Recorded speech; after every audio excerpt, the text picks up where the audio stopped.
জীবন খুবই সুন্দর, তাই না? আপনি কিছুই নিয়ে আসেন নাই, আপনার ভাগ্যে কী আছে কিছুই জানেন না, তারপরও আপনি সব কিছুর জন্য লড়াই করে যাচ্ছেন, অতঃপর কিছু না নিয়েই দুনিয়া ছেড়ে চলে যাচ্ছেন। সো হ্যালো এভরিওয়ান, কেমন আছেন? আশা করি সবাই ভালো আছেন। আমার মনটা একদমই ভালো নাই।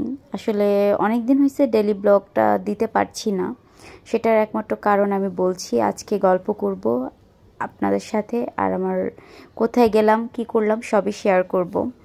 তো একদিনের জন্য আমার শ্বশুরবাড়ি যাচ্ছি, মানে আমার নানা শ্বশুরবাড়িতে গেছিলাম। তো এই ব্লগটা অনেক আগের করা, তো মন ভালো ছিল না, শরীর ভালো ছিল না, যার জন্য ভিডিওগুলো আমার পুরাই জমে আছে। আর এই ভিডিওটা আমার একদমই ছাড়তে ইচ্ছা করছিল না, তারপরেও ছাড়লাম। তো এখন এই তো আমরা লঞ্চে উঠলাম। লঞ্চে ওঠার আগে কিছু নাস্তা নিয়ে নিলাম, পরোটা এবং ডিম ভাজা এবং ডাল ভাজা নিয়ে নিয়েছি। আর আমাদের এই যে ছোট্ট একটা কেবিন ছিল, আর কেবিনের সামনে একটা ছোট্ট একটা মিরর ছিল, আর আমি মিরর দেখলে একটু ছবি তুলি, একটু ভিডিও করি।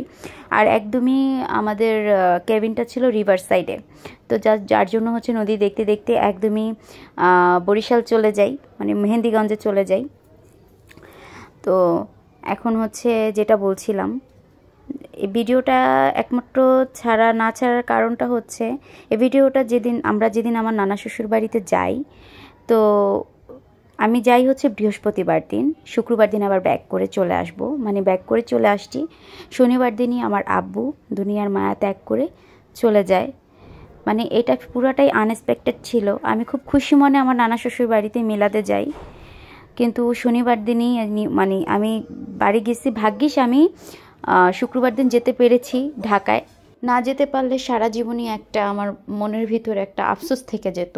আর যার বাবা হারায় তার অর্ধেক পৃথিবী হারিয়ে যায়। আর আব্বু হচ্ছে অনেক দিন যাবতই অসুস্থ ছিল, হয়তো বা আল্লাহর ভালো লাগছে, আল্লাহ নিয়ে গেছে তাকে, আল্লাহ তার যতটুকু হায়াত ছিল। আপনারা আমার আব্বুর জন্য দোয়া করবেন, আব্বুকে যেন জান্নাতুল ফেরদৌস দান করে মহান আল্লাহ তাআলা। কথা বলতে বলতে আমি আমার নানা শ্বশুর বাড়িতে চলে আসি।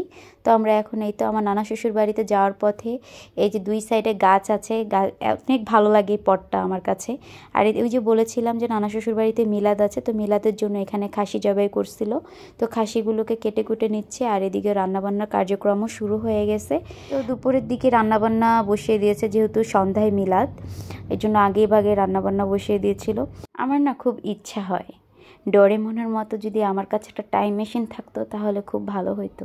আমার মনে হয় যারা যারা ডোরেমন কার্টুন দেখেছে তাদেরও হয়তো বা এই ইচ্ছাটা।